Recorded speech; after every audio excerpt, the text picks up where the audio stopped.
নমস্কার, কেমন আছেন সবাই? হাউসওয়াইফ লাইফস্টাইল চ্যানেলে আপনাদের সকলকে জানাই স্বাগত। আজ বুধবার।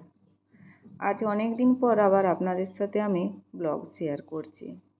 আসলে এই যে লাস্ট উইকেন্ডটা গেল না, আপনাদের সাথে বোধহয় লাস্ট শুক্রবার ব্লগ দিয়েছিলাম, তারপর থেকে ব্লগ দেওয়া হয়নি। শুক্রবারের পরে শনিবার, রবিবার, সোমবার, মঙ্গলবার খুবই ব্যস্ততার মধ্যে ছিলাম। ব্যস্ততার মধ্যেও ছিলাম, মনটাও ভালো ছিল না, নানা রকম কাজকর্মও ছিল। উইকেন্ডে ছিল মেয়ের স্কুলের পিটিএম, তারপরে পিটিএম ছিল, তো ওখানে অনেকটা টাইম চলে যায়। মানে দিনগুলো খুবই তাড়াতাড়ি চলে যাচ্ছে। এত কাজ ছিল না, কোনো কিছুই ভালো লাগছিল না। তো তারপরে আজ রবিবার দিনও বাড়িতেও সবার সাথে ওই ফোনে কথা বলা। আমার মা বাবার আসার কথা হচ্ছিল, কিন্তু রবিবার দিনে বাবা বলল যে এখন আসতে পারবে না। তো সেটা শুনেও একটু মনটা খারাপ লাগলো। ভাইকেও আসতে বলছিলাম রাখিতে, তো অনেক বছর হয়ে গেল ভাইকেও রাখি পরাইনি। আর তারপরে আজকে আর কি বলবো, আর মায়েরও শরীরটা না খুব একটা ভালো নেই। হঠাৎ করে মায়ের ভীষণ শরীরটা খারাপ হয়ে গেছে। তো এইসব শুনে খুব একটা ভালো লাগছে না। মায়ের আমার মায়ের শরীর খুব একটা যে খারাপ হয় সেরকম হয় না, মা সবসময় ভালো থাকে। আর মায়ের শরীর খারাপ হলে না ভীষণ মন খারাপ লাগে, কিছুতেই ভালো লাগছে না। ভাইকে বারবার ফোন করছি যে কিরে ভাই, কীরকম কী ওষুধ টষুধ দিচ্ছিস? ভাই কিছু টেস্ট করতে বলেছে। আমি যখন ছিলাম তখন মায়ের একবার সুগার টেস্টটা করালো, তো তখন সুগারটা একটু বেড়েছে। ওই দেখা যাক, ভাই ওষুধ দিচ্ছে সব কিছুই, এখন কি হয়। তাই অনেক দিন পর আজ ভাবলাম আপনাদের সাথে একটু ব্লগ শেয়ার করি, আমি আবার আমার কাজগুলো শুরু করি। তো এখন আমি না আয়ুষকে ঘুম পাড়িয়ে উঠে তো আমি চলে এসেছি, এরপর রান্না করছি। আপনারা তো জানেনই আমি বেশিরভাগ বিকেলের যে রাতের রান্নাটা সেটা এরকম দুপুরবেলাতেই করে থাকি। মানে এই 3টের দিক থেকে শুরু করে দিই, তারপরে ওই 2:30 পৌনে 3টের দিকে পুটুও স্কুল থেকে আসে, মানে তখন এসে খাবে। এরপর আর যেটা হয়ে যায়, আমি আয়ুষ দুপুরে সকালে যেটা বানাই সেটা দুপুরে খেয়ে নিই। তো রাত্রিতে ভাত বানাচ্ছি, আজকে বাঁধাকপির তরকারি করব একটু। আর মটর ডালটা ভিজিয়ে রেখে বেটে নিয়ে রেখে দিয়েছিলাম সকালে, তো ওটার একটা মটর ডালের বড়ার ঝাল বানাবো। আর চালটা ধুয়ে নিচ্ছি, ধুয়ে এরপর ভাতটা বসিয়ে দেবো। পুটু আসেনি এখনও, পুটু আসলে তারপরে ততক্ষণকে ভাতটা হয়ে যাবে। ভাত হতে বেশিক্ষণ সময় তো লাগে না। আর চালটা ধুয়ে জলটা রেখে দিচ্ছি। এই জলটা ভাতের যেই চাল ধোয়া জলটা, সেটা আমি গাছে দিই। সত্যি গাছে দিলে গাছের ভীষণ উপকার হয়। আর আপনাদেরকে তো আগের ভিডিওতে দেখিয়েছিলাম যে আমার আর যে ব্যালকনিতে যে গাছগুলি আছে, যে করলা গাছটি ছিল, করলা গাছটাতে এখন খুব সুন্দর হয়েছে, করলা গাছটাতে ফুলও এসেছে, আপনাদেরকে দেখাবো একদিন। তো আমি রোজ রোজ এই ভাতের যে জলটা, তারপরে কলার খোসা ভিজিয়ে রাখি গাছের জলের মধ্যে পুরো রাত, দিয়ে সেই জলটা একটু একটু করে গাছে দিই। তো এটাতে গাছেদের মানে ভালো, একটু ওদেরকেও খাবার দেওয়া হচ্ছে সব সময়। তো এমনি সার আমরা তো ওই কোনো এইসব কিছু দিই না। আর পুটুও চলে এসছে স্কুল থেকে, আমার রান্নাটা মোটামুটি হয়েই আসছে। তো এরপর ড্রেস চেঞ্জ করতে করতে তারপরে আমিও এরপর গরম খাবারটা দিয়ে দিতে পারবো।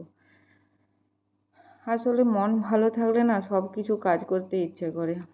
আর মায়ের শরীরটা অনেক দিন ধরেই খারাপ হয়েছে, কিন্তু আমাকেও ফোনে করে কিছু বলেনি। আমার সাথে লাস্ট রবিবার কথা হয়েছিল বাবার সাথে, তো তারপরে আমি আর ফোন করিনি। সোমবার মঙ্গলবার 2-3 দিন ফোনে কোনো কথা হয়নি।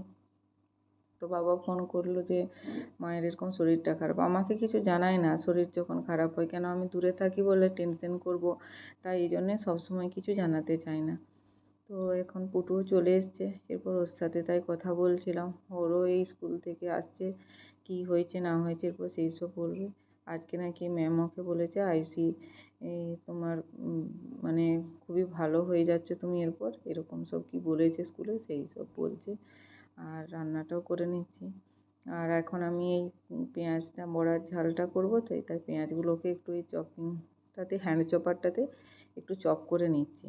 আর এই হ্যান্ড চপারটা খুব ভালো, আর এটাতে খুব তাড়াতাড়ি হয়ে যায়। এই যখন মিহি করে কুচোতে যায় না, একটু সময় লাগে, তো তাড়াতাড়ির সময় এটাতে ভালোই আমার মোটামুটি সার্ভিস দেয়।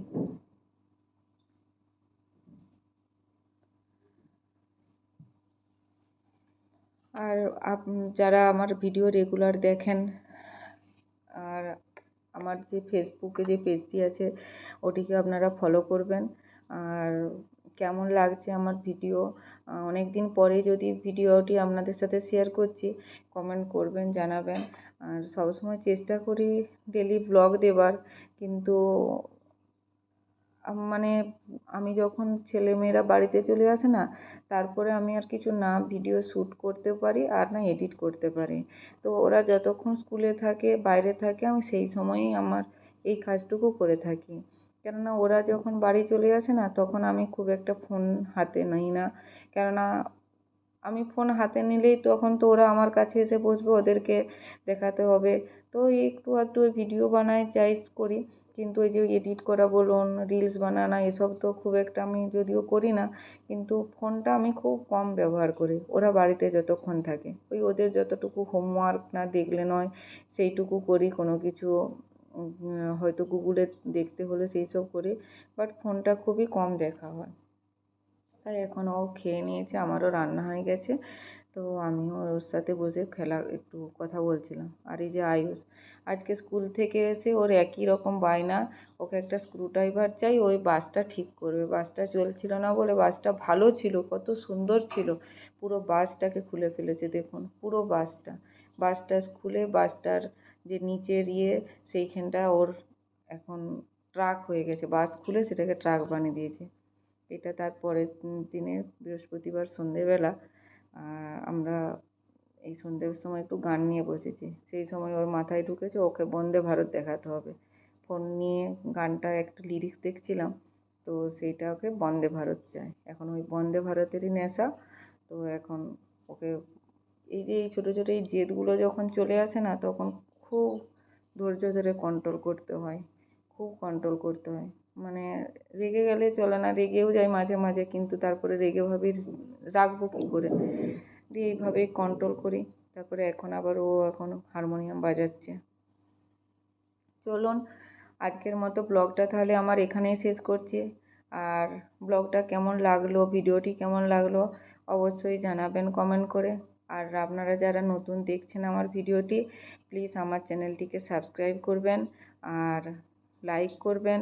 আর ভালো লাগলে আপনাদের ফ্রেন্ডদের, ফ্যামিলিদের সাথে সবার সাথে শেয়ার করবেন। আর সবাই ভালো থাকবেন, সুস্থ থাকবেন, সাবধানে থাকবেন। আর আমার ভিডিওটিকে দেখার জন্যে অনেক অনেক ধন্যবাদ।